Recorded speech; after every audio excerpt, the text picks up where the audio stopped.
Ok, então boa noite, né, a todos, todas, né? No meu caso, como é a primeira aula hoje, especificamente, estão bem-vindos, né? Ok, a ideia é a gente trabalhar com vocês para, digamos assim, a gente revisar algumas coisas e, ao mesmo tempo, né, trabalhar alguns conceitos que são importantes. Então, começando pelo seguinte, olha lá, Revolução Industrial, ela está especificamente dentro de uma área de competência, que é a competência da área 4, que é o que está bem aqui logo no início, tá? Entender as transformações técnicas e tecnológicas e o seu impacto nos processos de produção, no desenvolvimento do conhecimento e na vida social. Então, só por essa competência aqui, dá para você perceber, primeiro, que a Revolução Industrial ela tem uma dimensão, veja bem, uma dimensão que é social, que é econômica e é tecnológica também, tá? Esse é o primeiro aspecto. E o segundo aspecto é que a gente observa que Revolução Industrial é um assunto, veja bem, que ele tem interface em 3 disciplinas da área de ciências humanas, tá? A história contemporânea, né? O início de idade contemporânea, tá bom?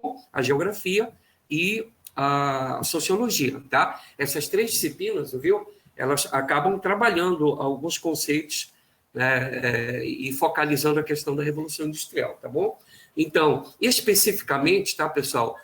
Uma habilidade é importante, que é a H16, identificar registros sobre o papel das técnicas e tecnologias na organização do trabalho e ou da vida social. Quer dizer, observe que quando você fala, viu, em Revolução Industrial, você não está se referindo só, tá, gente, à questão da tecnologia, tá? Você tem que observar a Revolução Industrial num contexto, numa dimensão social, econômica, tá? É um assunto, entendeu? Que ele não só remete à questão da inovação tecnológica. Então, começando pelo seguinte, se a gente for buscar um conceito de revolução industrial, né? Qual seria um conceito bem simples, mas um conceito bem abrangente e bem preciso? Primeiro, o seguinte, a revolução industrial, ela é um conjunto de transformações, tá bom? Um conjunto de transformações socioeconômicas e tecnológicas, tá bom? Você tem que perceber que a Revolução Industrial, esse fenômeno histórico e, ao mesmo tempo, sociológico, ele trouxe, sabe, essa dimensão. Tá? É um conjunto de transformações socioeconômicas, tá? Ou seja, são sociais e econômicas ao mesmo tempo e tecnológicas, tá? Esse é um aspecto muito importante para você conceituar ou definir a Revolução Industrial. Segundo, a Revolução Industrial, que você não pode esquecer dentro de uma definição, ela tem o seu início na Inglaterra, especificamente a partir da segunda metade do século XVIII, tá? E ela inicia na Inglaterra, ok? A partir da segunda metade do século XVIII, mais precisamente lá pela década de 1760, tá bom?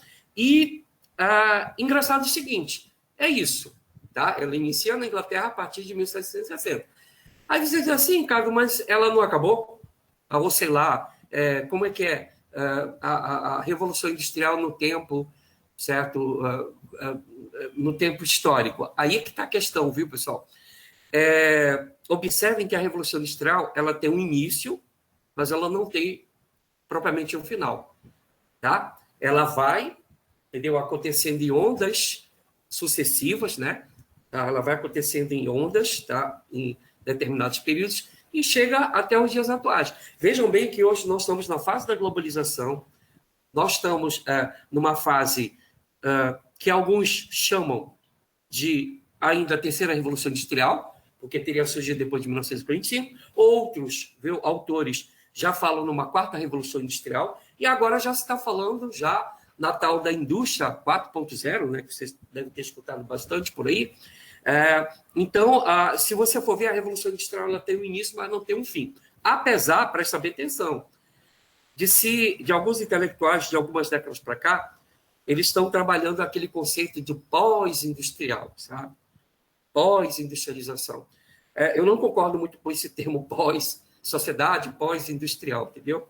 Eu acho que a Revolução Industrial ela tem várias facetas, viu? Ela vem em várias ondas, tá? Em vários ciclos.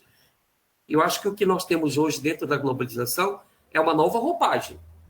sabe, do capitalismo, uma nova roupagem da organização na produção. Agora, a grande questão é o seguinte: é ainda um novo tipo de industrialização ou é pós-industrialização, como alguns intelectuais colocam? Bom, aí varia muito, existe todo um debate, uma discussão, né, no campo da economia, ouvido da sociologia, tá, no próprio campo da história, se nós estamos hoje numa fase que seria, teoricamente, pós-industrial. Eu acho muito complicado, viu, gente, esse termo pós-industrial. Então, para a gente fixar, viu, para a gente começar a definir bem as questões, já sabe, Revolução Industrial é um conjunto de transformações socioeconômicas e tecnológicas, tá? Então, não cometa o erro de achar que a Revolução Industrial, viu, pessoal, ela foi só a introdução da máquina, foi só uma mudança tecnológica.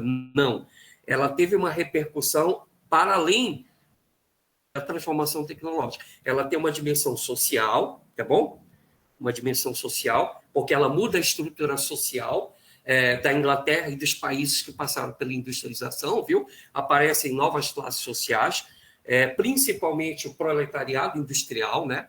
Ou seja, os trabalhadores que constituem a mão de obra assalariada nas fábricas, e do outro lado você vai ter o empresário burguês capitalista, proprietário da empresa ou da indústria, tá? Então você tem novos atores sociais, tá bom? Com a Revolução Industrial, ok? E você tem mudanças na estrutura econômica. O espaço, viu? Até o próprio espaço de produção ele vai mudar. Se antes, por exemplo, na Idade Média, você tinha um espaço rural no campo, com a Revolução Industrial, você já tem aquele coroamento de um processo que começou no final da Idade Média para a Idade Moderna, que é aquela transição de uma sociedade rural para uma sociedade urbana, aonde do final do século XIV, XV, XVI, XVII, até metade do século XVIII, você vai ter como centro, né, nessas cidades o comércio. E agora, veja bem, no século XVIII, quando estoura a Revolução Industrial, tá? Aí você vai ter uma produção toda baseada na indústria ou na maquinofatura, tá? Que seria justamente você ter a presença da máquina dentro do processo produtivo, tá? Então, não se esqueçam que a Revolução Industrial, tá, pessoal, ela surge a partir da segunda metade do século XVIII e ela tem, veja bem, um espaço bem preciso de quando ela inicia. Qual? Inglaterra, tá bom? O primeiro país a se industrializar foi a Inglaterra. O primeiro país, viu, a experimentar o que nós chamamos de mecanização industrial, do jeito que aparece aqui, viu, no nosso material, é a Inglaterra, tá bom? Então, deixa eu ver se eu consigo mover aqui. Tá. Então, a Revolução Industrial ela surge na segunda metade do século XVIII, na Inglaterra especificamente. E aí, pessoal, nós temos um questionamento, veja bem, que ele é vital para quem vai fazer prova de vestibulares, como o caso lá da FUVEST em São Paulo, ou então quando você vai fazer o próprio Enem, que é o seguinte: afinal de contas, por que a Revolução Industrial surge na Inglaterra? Tá bom?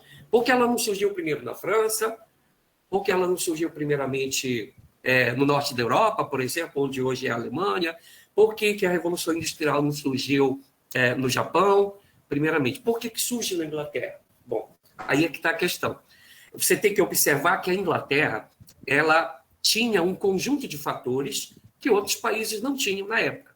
Então, entendeu? Foi uma combinação de fatores que fez com que a Inglaterra fosse o primeiro país a experimentar esse fenômeno que nós chamamos de industrialização, tá bom? Então, o que a gente vai procurar focar agora, veja bem, são justamente as principais causas ou motivações que fizeram com que a industrialização surgisse primeiramente na Inglaterra, tá? Mais precisamente na década de 1760, tá bom? Então, o primeiro desses fatores, tá, gente, é o que nós chamamos de acúmulo de capital primitivo, tá? Bom, aí você pode dizer, Ricardo, capital primitivo, o que é isso? Veja bem, o capital primitivo, ele é um capital que pode ser gerado numa atividade anterior ao capitalismo ou fora do capitalismo, tá? Entendeu? Então, o chamado acúmulo de capital primitivo significa dizer o seguinte: os primeiros empresários capitalistas, ouviu?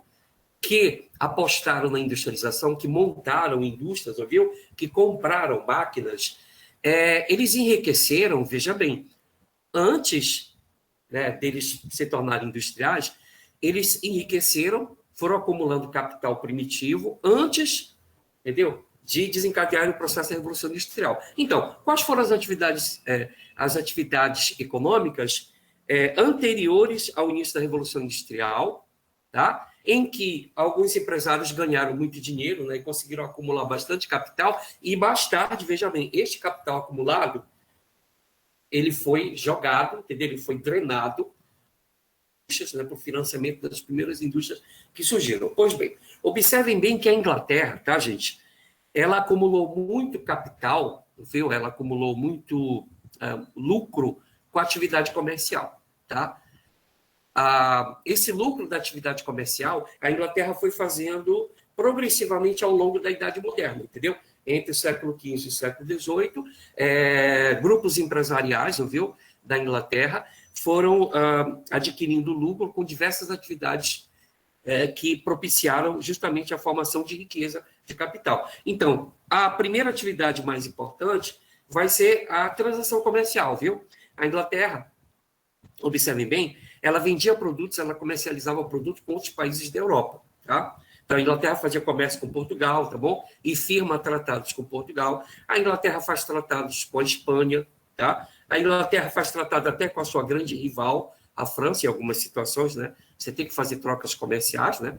Com outro país, tá? Então, os ingleses acumularam bastante dinheiro, viu, pessoal? No comércio que eles desenvolveram nos séculos anteriores ao início da industrialização, tá? Então, essa foi uma forma de acumular capital. O grande exemplo disso, viu, pessoal, é o caso da relação entre Inglaterra e Portugal. A Inglaterra e Portugal tinham uma relação de comércio onde Portugal, eles firmaram um acordo, um tratado chamado Tratado de Methuen, tá, por volta de 1720, por aí, né? Onde os ingleses, veja bem, eles forneciam produtos manufaturados para Portugal, tá? Principalmente panos, tecidos, e Portugal vendia vinho e outros produtos, né, portugueses para a Inglaterra, mas principalmente o tal do vinho, né, o vinho do Porto, tá? Que era o principal produto português. Então, veja bem, nessa relação comercial, os ingleses levavam vantagem, tá? Porque eles acabavam, entendeu? Vendendo mais produtos manufaturados, principalmente tecidos, panos, para Portugal, do que Portugal conseguia vender na quantidade de vinho para a Inglaterra. Então, era uma relação desigual, entendeu? Onde Portugal ficou endividada com a Inglaterra e a Inglaterra teve bastante lucro. Para vocês terem uma ideia, pessoal, Portugal chegou a pagar parte do prejuízo que ela tinha, viu, no comércio com a Inglaterra, tá? Portugal chegou a quitar dívidas de comércio com a Inglaterra, por incrível que pareça, com ouro das Minas Gerais. Entendeu? O ouro, o ciclo do ouro aqui no Brasil, principalmente no século XVIII, em algumas situações, viu, esse ouro ele mal esquentava nos cofres portugueses, ele vinha, né, de Minas Gerais para Portugal, a quantidade de ouro, mal esquentava nos cofres portugueses, a Inglaterra já pegava aquele ouro de Portugal por conta, entendeu, das relações comerciais, de trocas comerciais que tinham, que havia entre Portugal e Espanha, tá? Então, os ingleses acumularam, veja bem, o que nós chamamos de capital primitivo, por exemplo, comércio. Outra forma, exploração de suas colônias, viu? Os ingleses obtiveram lucro, obviamente, com suas colônias na América. Então, parte desse lucro, viu, que os ingleses geraram na exploração de suas colônias, principalmente as colônias de exploração, como o caso do sul da América do Norte, né? As últimas colônias sul da América do Norte geraram bastante lucro para a Inglaterra, que era o caso, por exemplo, do tabaco, plantio de arroz, até cana-de-açúcar, entendeu? Os ingleses também tiraram cana-de-açúcar da região das Antilhas. Então, isso tudo gerou lucro para a Inglaterra. Outra coisa que gerou lucro para os ingleses, sabe o que foi, pessoal? O tráfico negreiro. Tá? Observem que durante aproximadamente 200 anos, os ingleses foram os maiores traficantes de escravos da África para a América. Somente quando estourou a Revolução Industrial é que o discurso inglês vai mudar, entendeu? Com a Revolução Industrial, os ingleses começaram a desenvolver, sabe, todo um discurso humanista, principalmente no final do século XVIII, início do século XIX, entendeu? Os ingleses passaram a desenvolver um discurso humanista. Não, vamos acabar com a escravidão, porque a escravidão é tão desumana e tal, sabe? Aí os ingleses começaram a fazer um discurso ao longo do século XIX contra a escravidão. Mas lembremos, viu, que antes os ingleses obtiveram bastante lucro e acumularam muito capital, viu, pessoal? Com a venda de escravos, a comercialização, o tráfico de escravos da África para diversas colônias no continente americano, tá? E a outra coisa que gerou lucro, viu, para os ingleses, tá, gente? A outra coisa que gerou bastante lucro foi a pirataria, entendeu? O próprio governo da Inglaterra, viu, ele bancava, né, alguns piratas, né? Correto? Aí existe toda uma diferença, uma discussão sobre o que é ser pirata e o que é ser corsário, né? Mas uma coisa é certa, os caras praticavam a pirataria. O que é? Passavam os navios, viu, espanhóis carregados de ouro e prata, que saíam da América e iam para a Espanha. No caminho, entendeu? No Atlântico, eles eram interceptados por piratas, né, que roubavam a carga de ouro e prata e levavam para a rainha da Inglaterra, especialmente a rainha Elizabeth, e ficava, entendeu? Uma parte do lucro para os piratas, outra parte do lucro ia para os cofres do governo absolutista inglês. Então, até a pirataria, viu, pessoal? Ela serviu como uma atividade paralela e ilegal, mas que gerou capital, entendeu? Para os ingleses. Então, quando falar, viu, em capital primitivo, acúmulo de capital primitivo, você não se esquece. São as atividades anteriores à industrialização ou fora do circuito da industrialização, mas que geram lucro e que depois, entendeu? Você joga para dentro da indústria, você investe esse capital acumulado, entendeu? Para comprar máquinas, para bancar inovação tecnológica dentro das fábricas, tá? Esse é o primeiro fator. Segundo fator que os ingleses tinham e que outros países não tinham, tá? Ou até poderiam ter, mas não na mesma proporção que a Inglaterra, era a abundância de matéria-prima, viu? A Inglaterra, ela tinha especialmente, tá, gente? Ela tinha reservas de carvão e de carvão, né, e de minério e de ferro, tá? Então, essas matérias-primas, não se esqueça, ferro e carvão, elas foram essenciais, né, no suporte do início da Revolução Industrial. Por quê? Porque na Revolução Industrial, veja bem, as máquinas passam a ser feitas com componentes de ferro. Tá? As engrenagens das máquinas, para serem mais duráveis do que as antigas máquinas com engrenagens de madeira, agora elas passam a utilizar o ferro como matéria-prima essencial. Então, o ferro serve, viu, literalmente para você fazer as máquinas e as ferramentas que são utilizadas, as engrenagens que são utilizadas na indústria. Tá? E o uso do carvão mineral, veja bem que você tem nas reservas, viu, inglesa, eles vão alimentar as primeiras máquinas, viu? Porque lembre-se que antes, ou as máquinas eram movimentadas por força animal, ou as máquinas eram impulsionadas por força humana, como no caso aqui da escravidão no Brasil, tá? Um exemplo. Ou então as máquinas, elas funcionavam com base, tinha que ser próxima de um rio, viu? De um córrego que tivesse uma certa queda, né? Para que justamente você aproveitasse, entendeu? Aquele córrego, a água daquele rio, e você pudesse fazer um moinho, e este moinho, entendeu? É que movimentaria as máquinas que existissem ali naquele espaço. Então, veja bem, com o desenvolvimento de máquinas movidas a vapor, tá? Essas máquinas, obviamente, elas têm uma potência muito grande, entendeu? E elas começam a gerar diversos produtos industriais. Então, veja bem, para que você tenha a fábrica, não esqueçam, viu? Para que você tenha a produção na fábrica, você precisa de ferro, que é uma matéria-prima essencial, viu? Um componente essencial para as engrenagens das máquinas e até mesmo para as máquinas inteiras, né? Muitas delas são feitas de ferro, tá bom? E a outra coisa que você vai ter, que é muito importante, é como movimentar essa máquina. E aí, na indústria, você começa a usar máquinas movidas a energia a vapor. Entendeu? O vapor, entendeu? Ele é captado, guardado em recipientes, tá? E aquela força do vapor, né, extremamente quente, né, ela impulsiona alguns pistões, né, e algumas engrenagens, e essas engrenagens entendeu? É que vão proporcionar a força motriz que as máquinas vão precisar nas fábricas. Então, não se esqueça que a Inglaterra, tá, gente? Ela tinha o que nós chamamos de abundância de matérias-primas, em especial o ferro e o carvão mineral. Outra coisa que os ingleses tinham, que foi um outro componente da Revolução Industrial, tá, gente? Um outro fator da Revolução Industrial, são as próprias inovações tecnológicas, ou seja, a invenção de máquinas. Em especial, eu chamo a atenção de vocês, olha lá, para a máquina a vapor, de uma forma geral, todas as máquinas a vapor, movidas a vapor, elas vão ser introduzidas no âmbito da fábrica e em especial, viu, pessoal, o tear mecânico. Tá? Anteriormente, você tinha um tear que era feito pela própria movimentação do artesão, entendeu? Os artesãos é que faziam a movimentação, todo o movimento do tear para você trançar os fios, viu? Fazer tecidos, ou seja, você fazer roupas. Agora, com a máquina a vapor, utilizando a energia da máquina a vapor, você pode fazer teares que são movidos a vapor e que conseguem, entendeu? Trançar, né, os fios dos tecidos, né?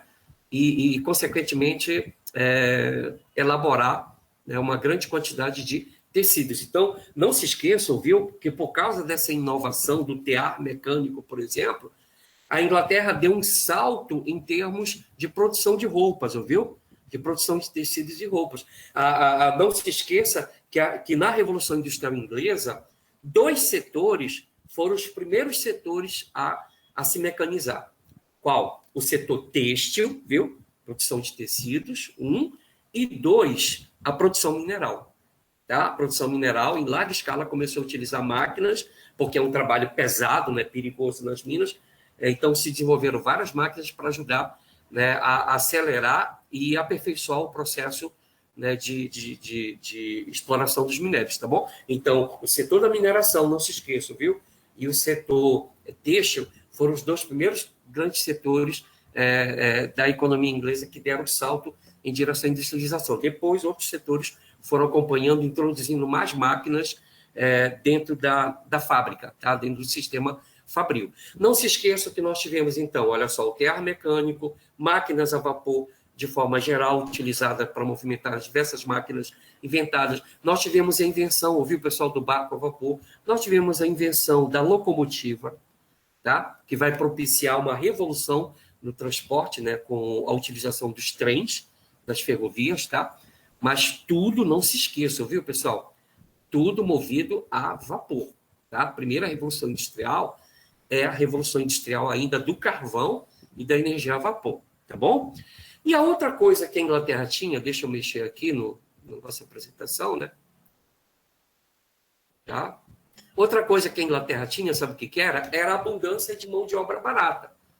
Entendeu? Aí você diz, Ricardo, de onde veio essa mão de obra barata que se tornou o proletariado das fábricas da Inglaterra? Veja bem, essa massa de trabalhadores, viu?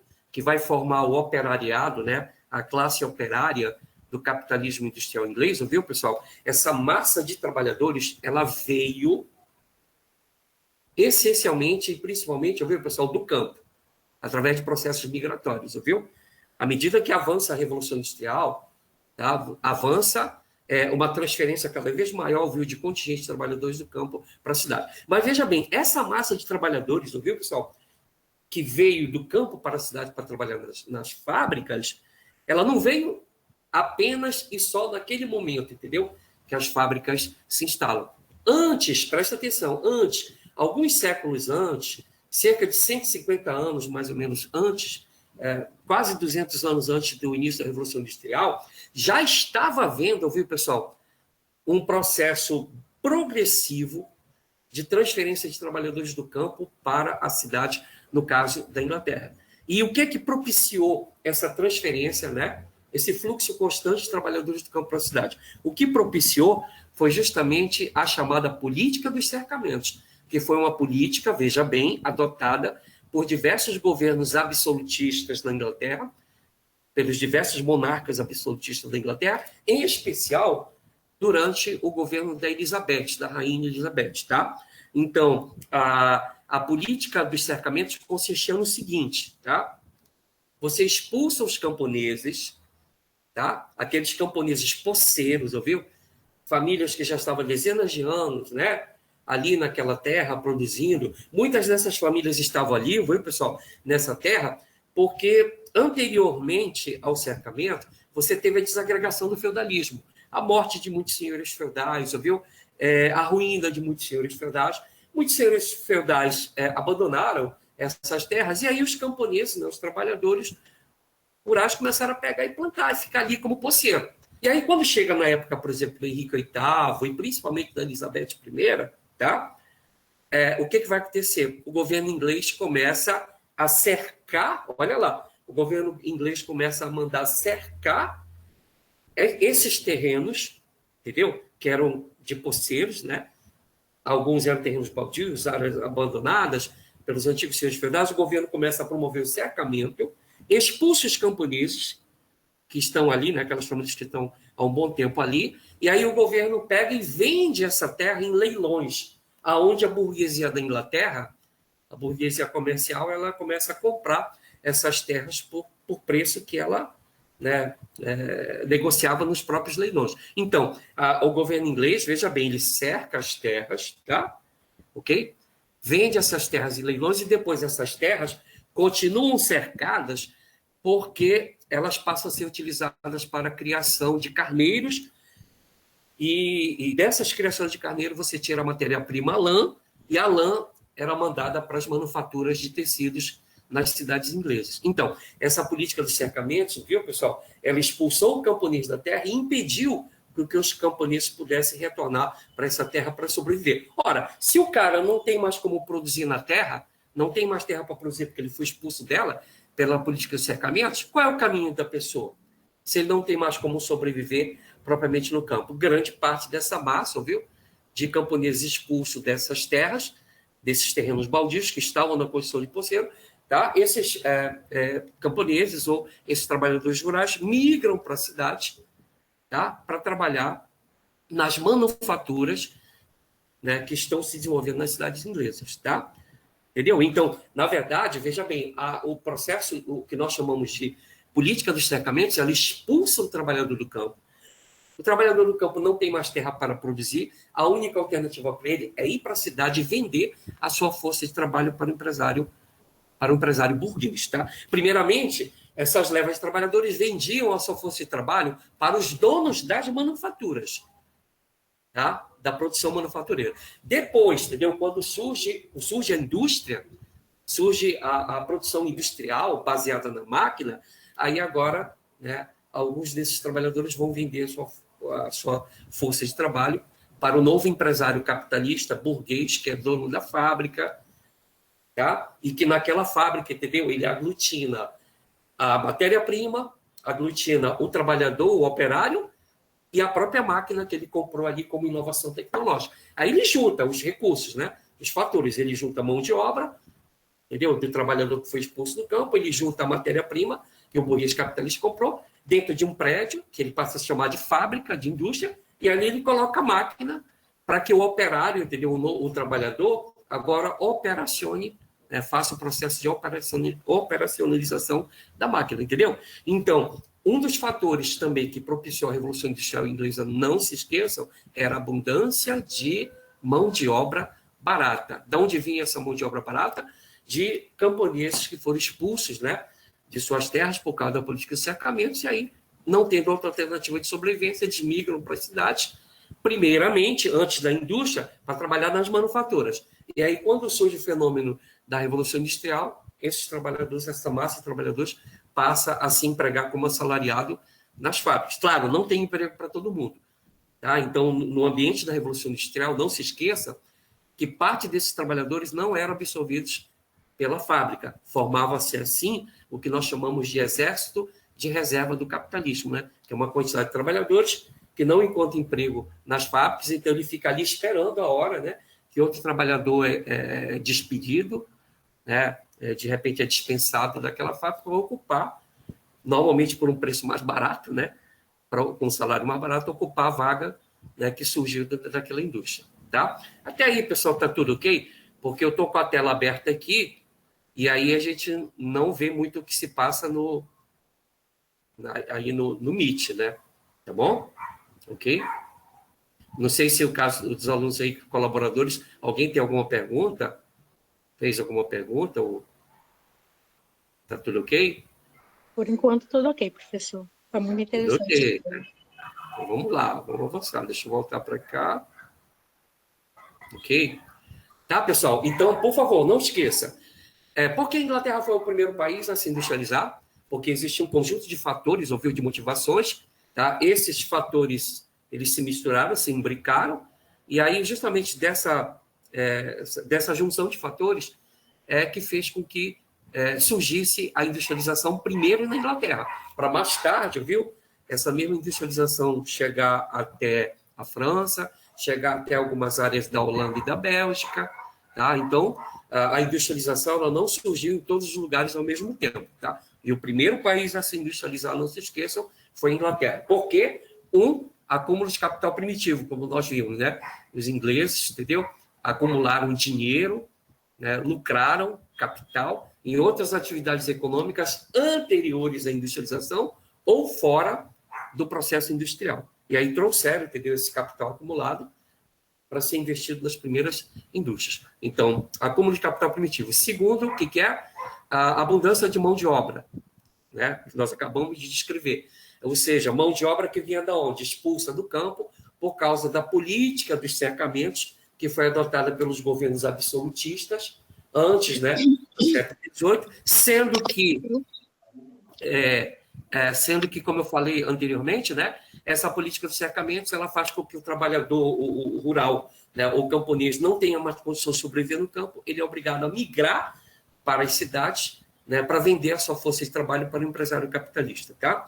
Terceiro fator, a mudança de matéria-prima, carvão e ferro. Não esqueçam que a primeira Revolução Industrial ela foi essencialmente a Revolução do Carvão e do Ferro. Diga lá. Professor, uma pergunta no chat. Tá. A Sara perguntou qual foi o último país que se industrializou além do Brasil. O último país que se industrializou? Rapaz, olha, lembra, vamos lá. Primeiro, a Revolução Industrial ela começou na Inglaterra, mas ela é um processo que vem em ondas. Então, primeira Revolução Industrial, vamos lá. Quem se industrializa na primeira Revolução Industrial? Inglaterra, depois, pela sequência, a França, principalmente na época de Napoleão Bonaparte, tá? A França deu um salto muito grande na industrialização durante a ditadura de Napoleão, tá bom? Depois, a industrialização ela vai se esparramando, vai chegando até algumas áreas da Holanda e da Bélgica, que são os Países Baixos, tá? Então, esses países, presta atenção, eles são países que nós chamamos de industrialização clássica, tá? Industrialização clássica. Por quê? Porque foram os primeiros países a se industrializar. Repito, Inglaterra, França e depois partes da Bélgica e da Holanda, tá? Industrialização clássica. Beleza. Aí vem uma segunda onda. A segunda onda de industrialização é que nós chamamos de segunda revolução industrial, né? Por volta da década de 1860, tem uma outra onda, viu, de industrialização, que vai atingir que país? Vai atingir, olha lá, segunda revolução industrial, 1860. Vai atingir Alemanha e Itália na década de 1870, tá? Alemanha e Itália vão se industrializar. Por volta da década de 1880, o Japão, tá? Se industrializa. Década de 1890, Rússia, tá? Então, esses 4 países, ouviu? Eles ingressam na industrialização, tá? São 4 países, 3 europeus e um asiático, né? Que é o Japão, tá? Então, a partir da década de 1760, você tem industrialização chegando pela sequência na Alemanha, Itália, depois que passa pelos seus processos de unificação políticas, né? Alemanha e Itália deslancham na industrialização. Ah, Ricardo, mas eu já ouvi dizer que a Alemanha, antes de 1860, ela já tinha industrialização. Não era a Alemanha, tá? Era uma parte da Alemanha, que era a Prússia.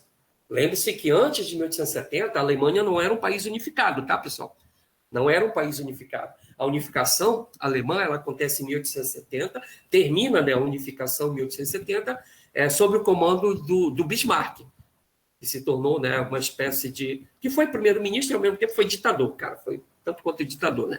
Então, nesse período, eu vejo que se completa a industrialização da Alemanha, e essa área, viu? Essa região da Alemanha que já era mais adiantada, que era a Prússia, ela arrasta todo o resto da Alemanha para o processo de industrialização a partir de 1870. A mesma coisa em Itália. Ah, Ricardo, tinha indústria na Itália antes de 1870? Tinha, o norte da Itália. Tá? Entendeu? A indústria já tinha começado a chegar, viu? Bem devagarinho na Itália. Mas em 1870, quando a Itália se une, viu? Quando ela se unifica, que ela forma um país, uma potência, aí você tem um deslanche também da industrialização italiana. O Japão, a partir de 1880, como eu falei para vocês, e na década de 1890, a industrialização chega até a Rússia. Então, esses 4 países, ouviu, pessoal? São países que nós chamamos de industrialização tardia. E tem um outro país, viu, pessoal? Tem um outro país que ele se industrializa bem na divisa entre o fim da primeira Revolução Industrial e o início da segunda Revolução Industrial. Que país é esse? Que se industrializa no finalzinho da década de 1850, mas com mais força na década de 1860. Estados Unidos da América, viu? A industrialização dos Estados Unidos da América, ela chega, vai começando a crescer lá pela década de 1850, mas ela só deslancha mesmo a industrialização americana na década de 1860, quando ocorre o fim da Guerra Civil, entendeu? Quando ocorre o fim da Guerra Civil Americana, aí, com a pacificação do país, né, aí você tem o deslanche completo, né, da industrialização dos Estados Unidos. Então, os Estados Unidos é um país que você pode encontrar algum livro de história dizendo que é a segunda Revolução Industrial, você pode encontrar algum livro de história dizendo que é a primeira Revolução Industrial. Na verdade, ele está ali no limite, viu? Os Estados Unidos está no limitezinho entre o final da primeira Revolução Industrial e o início da segunda Revolução Industrial, tá bom? Parou aí a industrialização? Não, pessoal. Veja bem, a segunda Revolução Industrial, como eu falei, ela atingiu, vamos lá, chega até os Estados Unidos, chega até a Alemanha, chega até a Itália, chega a Rússia, chega ao Japão, beleza? Parou por aí? Não. Esses países se estabilizam, tá, pessoal? Esses países se estabilizam. Mas quando chega no início do século XX, tá? Lentamente, 4 países latino-americanos ingressam nesse grupo. Brasil, viu? Chile, Argentina e México, viu? Esses 4 países latino-americanos, eles começam lentamente a se industrializar, sendo que a industrialização de Brasil, Chile, Argentina e México, ela deslancha mesmo depois da crise de 29, particularmente na década de 1930, tá? Parou a industrialização? Não. Após a Segunda Guerra Mundial, você tem alguns países que começam a experimentar a industrialização.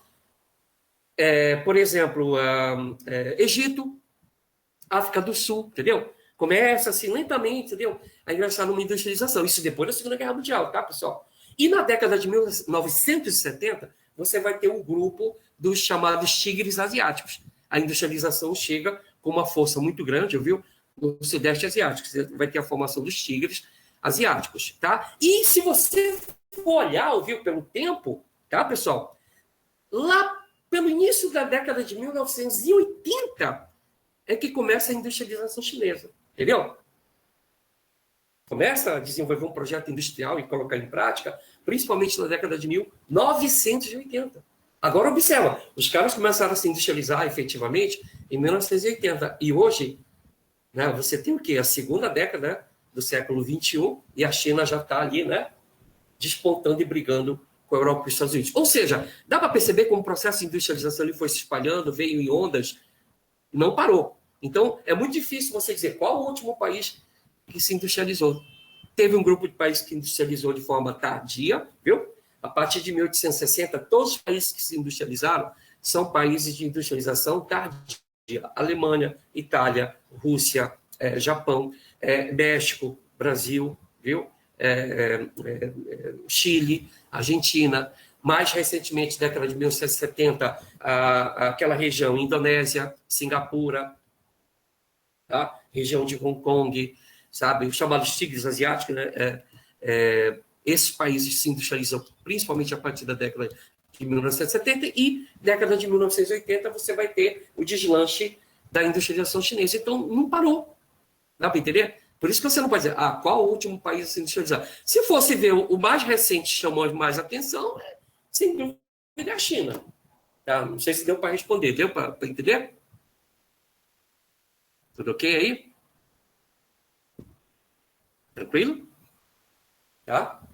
Então, vamos ver o seguinte. Outros fatores que a Inglaterra tinha que outros países não tinham, que eram particulares da Inglaterra. Por exemplo, a Inglaterra, pessoal, tem o isolamento geográfico. Tá? Então, a Inglaterra é uma ilha, afastada de toda a Europa. O que isso pesa, Ricardo? É porque a Inglaterra, viu, pessoal, ela esteve longe de muitas guerras e conflitos que assolaram a Europa. Por ter essa separação física, que não existe mais hoje, né? Porque você sabe que existe o Eurotúnel entre França e Inglaterra. Mas anterior ao túnel, a Inglaterra ficava ali isoladinha. Acontecia muita guerra na Europa e às vezes a Inglaterra ficava aqui, não deixa os caras se matarem para lá, né? Vamos ficar aqui na nossa ilhazinha e tal, certo? Então, esse lance, eu vi, do isolamento geográfico também contribuiu para a Inglaterra. Outra coisa, a Inglaterra ela tem e desenvolveu, pessoal, uma rede, sabe, de canais contra os rios, de maneira, entendeu, que o interior da Inglaterra, por causa dos rios e a parte litorânea, entendeu, contribuiu para o fluxo de mercadorias, né, que começa a circular durante o período da Idade Moderna, mas que aumenta esse fluxo de mercadorias com a industrialização. E uma outra coisa que você não pode esquecer, pessoal, olha lá o que eu vou falar.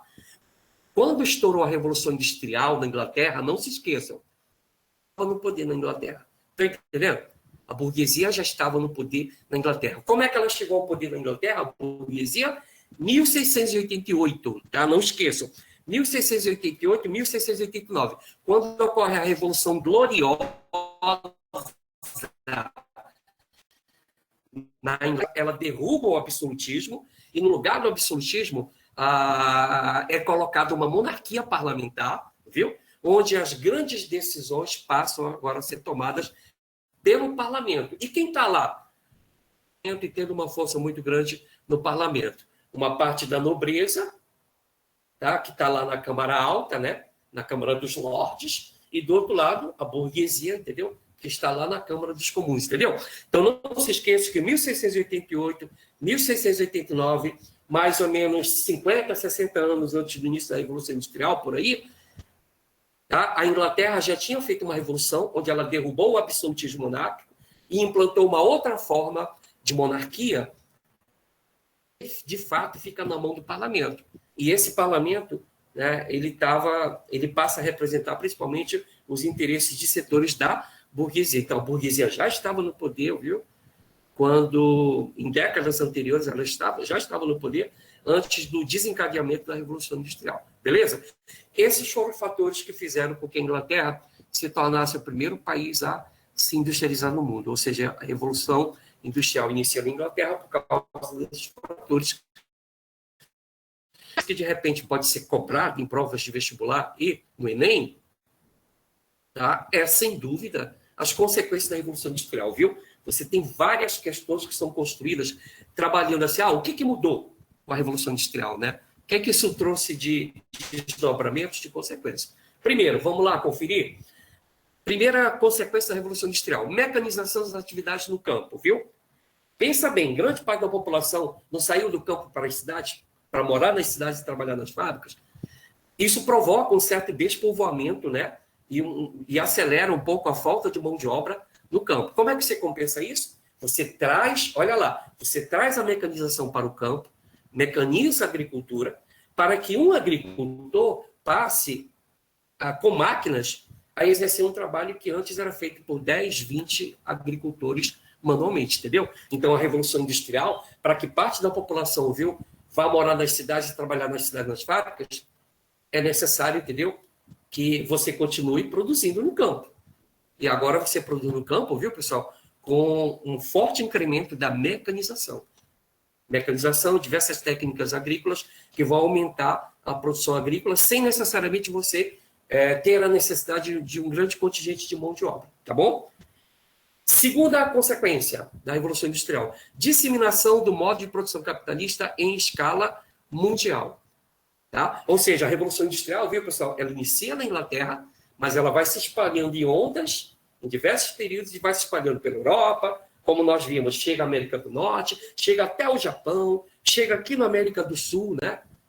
E América Latina, com o México, Argentina, México, Argentina, Chile e Brasil. Depois chega lá no Sudeste Asiático, como eu falei para vocês, década de 1970, na década de 1980. Dá para perceber? É um processo que vai rompendo fronteiras. Então, é a disseminação do modo de produção capitalista. Ele se espalha e hoje está cada vez mais espalhado esse modo de produção capitalista com o advento da globalização.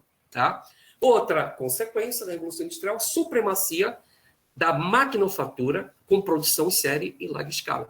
Não esqueçam que uma das consequências da Revolução Industrial, tá, pessoal, vai ser o predomínio da fábrica, entendeu? Todo o modo de produzir vai estar sistematizado na forma de organização da fábrica, sabe, com a constante utilização e melhoria das máquinas e das tecnologias dentro dessa produção industrial.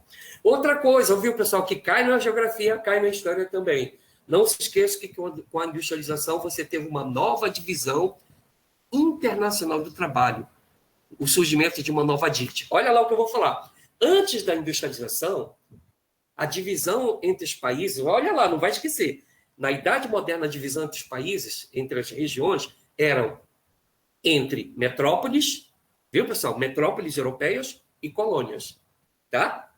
Metrópoles e colônias. Essa era a relação, lembra? A metrópole gera produtos manufaturados para a colônia. A colônia faz o quê, pessoal? Remete matérias-primas a preço bem barato para a sua metrópole, entendeu? Não esqueça que durante a Idade Moderna, principalmente com a colonização da América, né, a divisão internacional do trabalho, ela é essencialmente uma divisão entre metrópole e colônia. Agora, não esqueçam, com a Revolução Industrial, você vai ter uma nova DIT, uma nova divisão internacional do trabalho. Você vai ter, olha só, países centrais do capitalismo, tá bom?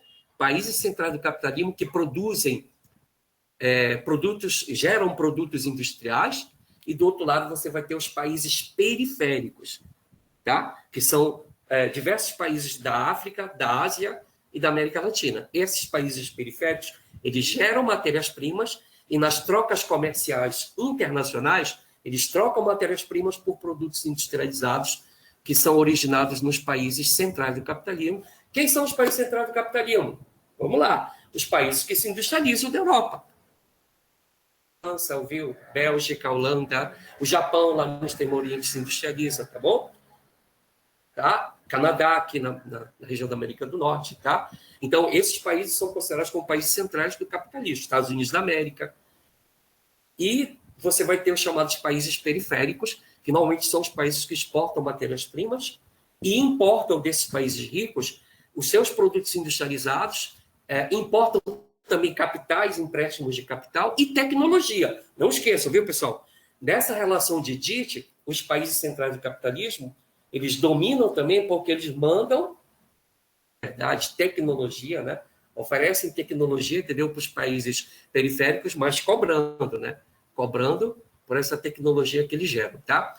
Também, consequência da Revolução Industrial, surgimento da burguesia industrial, surgem novas classes sociais, especialmente a burguesia, que é proprietária dos meios de produção, o proletariado, que é a força de trabalho, que vende, né, o trabalhador da fábrica, que vende a sua força de trabalho em troca de salário. Então, as duas classes mais importantes, viu, pessoal, que vão representar essa nova sociedade e economia industrial é, de um lado, o burguês capitalista, dono da empresa, o empresário capitalista, dono da indústria, e do outro lado, o trabalhador da fábrica, o proletário, o operário que vende a sua força de trabalho em troca de salário. Isso vai trazer uma consequência? Vai. Você vai ter um enriquecimento da burguesia por um lado, a miséria, viu? E a exploração para os trabalhadores. Disso resulta o outro desdobramento da Revolução Industrial, que é o surgimento da questão social. A questão social, viu, pessoal, ela é a miséria, a fome e a superexploração da classe operária, de maneira que os operários vão morar em bairros insalubres, tá? Sem as mínimas condições de higiene, sem as mínimas condições de sobrevivência, vivendo com salários que mal dá, na verdade, para custear a sua alimentação, entendeu? Então, a questão social, a exploração do patrão sobre o empregado e a reação da classe operária, né, começando a fazer determinados movimentos, né, de protesto, querendo ou não, vai gerar um fenômeno no século XIX que nós chamamos de questão social, tá bom? Tudo ok até aí, pessoal? Tranquilo? Alguém quer perguntar alguma coisa? Quer? Então, dito isso, vimos a primeira Revolução Industrial. Quando a gente estiver na próxima aula, né, que acho que deve ser na semana que vem ou na outra, a gente vai focar mais na segunda Revolução Industrial. Bora ver se a gente dá uma olhadinha em umas questões aqui? Repine que a gente ainda tem. Deixa eu ver se eu consigo focalizar aqui para vocês, tá? Vocês conseguem visualizar aí? Tá tudo ok, pessoal? Sim, sim, professor. Tá, então, olha lá. Primeira questão. A Revolução Industrial teve início na Inglaterra, em meados do século XVIII. Qual das alternativas abaixo explica o pioneirismo da Revolução Industrial inglesa? Ou seja, uma das alternativas coloca basicamente quais foram os fatores que fizeram com que a Revolução Industrial surgisse primeiramente na Inglaterra. Dê uma olhada nessas três alternativas, tá? Depois a gente passa para outro quadro aqui, né? Para vocês lerem a letra D e a letra E. Vocês querem ler junto? Pode ser? Tá? A gente quer saber quais os fatores ouviu que fizeram que surgisse a Revolução Industrial Inglesa. Letra A. Economia baseada no feudalismo. Grande quantidade de artesãos, boas reservas de carvão mineral, contatos comerciais com a Índia. Tá certo ou tá errada essa afirmativa? Incorreta. Oi? Eu acredito que está incorreta. Incorreta ou correta? Vamos lá, errado ou certo? Errada. Tá errado. Olha, já começa pelo seguinte: economia baseada no feudalismo. Lembra que o feudalismo na Europa foi na Idade Média. Já errou aí, tu bateu o olho aqui, opa, é errado, isso aqui está fora do lugar, fora do tempo. Tá, o erro já está aqui. Outro erro aqui, olha, contatos comerciais com a Índia. Os ingleses tinham contato comercial com as Índias, mas era uma relação de você comprar matéria-prima dos indianos e mandar produtos manufaturados para ele. Aí você pode até se enganar aqui no boas reservas de carvão mineral. Ó, tá aqui. Mas lembre-se que a gente está vendo o conjunto de fatores, não só um. Então está errada essa afirmativa. Segundo, presença de grandes reservas de carvão mineral e minério de ferro em seu território. Mão de obra em abundância, capital da burguesia para investimentos em indústrias, certo? E mão de obra de origem rural resultante dos cercamentos. E aí? Certa. Tem coerência? Tá lá, marca aí por enquanto certo. Vamos olhar, né? Tira a dúvida. Letra C. Presença de petróleo no território, mão de obra em abundância, capital da nobreza para investimentos, presença de grande quantidade de máquinas importadas da França. Vamos lá. Primeiro, presença de petróleo. Não, a matéria-prima, lembra que eu falei para vocês? Na primeira Revolução Industrial era o quê, pessoal? O carvão mineral. O carvão. Gerava o quê? Que tipo de energia? Energia a vapor. Não é isso? Já está errado aqui, não está? Mão de obra e abundância. Está certinho aí, mão de obra e abundância. Capital da nobreza para investimento. Não. Lembra que grande parte do investimento de capital que foi alocado para as indústrias veio das atividades da burguesia, entendeu? De comerciantes, de empresários capitalistas que lucraram dinheiro em outras atividades econômicas e depois jogaram parte desse lucro na indústria. Então está errado aí, capital da nobreza. Presença de grande quantidade de máquinas importadas na França. Nada a ver. Para se industrializar, ele precisa proteger suas indústrias que estão chegando. Então, está totalmente furada essa ideia, entendeu? De você trazer máquinas importadas da França, até porque a França não tinha industrialização. Nós não batemos na tecla aí? Primeiro país a se industrializar, tem indústria e máquina, foi a Inglaterra. A França ainda não estava no seu processo, ainda não havia iniciado o seu processo de industrialização nesse período aqui. Ela vai iniciar depois, tá? Décadas depois da Inglaterra. Está errada essa afirmativa, né? Deixa eu arredar aqui para vocês conferirem aqui. Deixa eu ver se eu coloco para cá. Não. Okay. Continuando, letra D. Grandes investimentos em transporte marítimo, grandes reservas de petróleo, relações comerciais com o Brasil. Se você marcar essa alternativa, é porque você bateu a cabeça em algum lugar, né? Não é isso? O lugar está meio fora de órbita. Olha lá, ó, relações comerciais com o Brasil. As relações que existiam na Inglaterra com o Brasil, viu, pessoal? nessa época, elas eram indiretas, eram por meio de Portugal, que era a nossa metrópole. Grande investimento em transporte marítimo? Teve investimento em transporte marítimo. Mas não é só isso. Grande reserva de petróleo? Furado, já falamos da outra alternativa. Então, essa alternativa está incorreta. Letra E. Mão de obra barata, oriunda do campo, né? Mão de obra barata oriunda do campo, lucro com a pirataria, certo? Como é que é? Acesso às fontes de matérias-primas, minérios e fontes energéticas das colônias da América do Norte. O que é que está errado nessa alternativa, pessoal? Deu para perceber qual é o erro dela? Mão de obra oriunda do campo está certo. Lucro com a pirataria está certo. Mas a última parte está certa? Acesso às matérias-primas, minérios e fontes energéticas das colônias da América do Norte? Não. Tá errado. Está errado essa parte. Tá bom? Então, no final dos contos, qual é a única que está mais corretinha ali, hein? Qual é a alternativa, pessoal? A letra B. Letra o quê, rapaz? D? B. B. C, né? C de coelho. Então, marque aí, lá no rodapé do gabarito de vocês, eu ver essa afirmativa. Vamos fechar aqui rapidinho. É a Professor, letra B, não, professor. Diga, pode falar. desculpa lhe É a cortar. letra B. Mas já está no final? Desculpa lhe cortar, mas surgiu uma pergunta no chat. Pode dizer. Uma aluna perguntou se a partir da exploração e uso de matéria-prima de países periféricos, os países centrais não vão explorar os povos desses países periféricos. Não é bem assim, entendeu?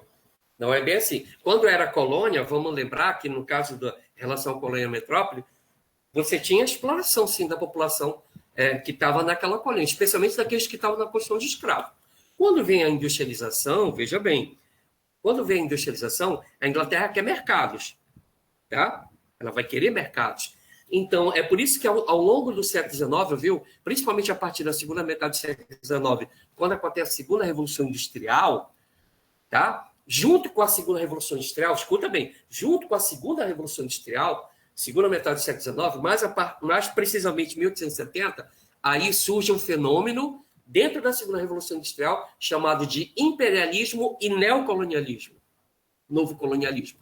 E nesse sistema imperialista neocolonial, existe sim uma exploração muito grande, sabe, dos países centrais do capitalismo sobre as populações dos países africanos, asiáticos, certo? E latino-americanos. Agora, essas relações de exploração elas podem ser diretas e, ao mesmo tempo, podem ser indiretas, entendeu? Você pode explorar diretamente ali, por exemplo, no caso da África, entendeu? Que os ingleses e franceses invadiram as terras da África e forçaram as populações africanas a trabalharem para eles, quase que num sistema quase de semi-escravidão, ou pode ser como aqui na América Latina, entendeu? Que as empresas multinacionais inglesas, por exemplo, elas exploravam indiretamente a população do Brasil ou a mão de obra do Brasil por meio de subsidiárias que elas implantavam no Brasil ou alianças com empresas, até com empresas brasileiras, com empresários brasileiros que exploravam mais diretamente essa mão de obra da população brasileira. Está entendendo? Então, você tem, sim, exploração dessa mão de obra. Não sei se eu consegui responder precisamente a resposta dela, o que ela estava pensando, tá? Beleza? Vamos aqui rapidinho, não sei se já chegou outro professor Alfredo, já está me cutucando aí ou não? Não, ainda não. O Gilvan ainda não apareceu aqui na sala, tá? Ainda não entrou. Fique à vontade. Então, vamos ver a segunda questão, pessoal?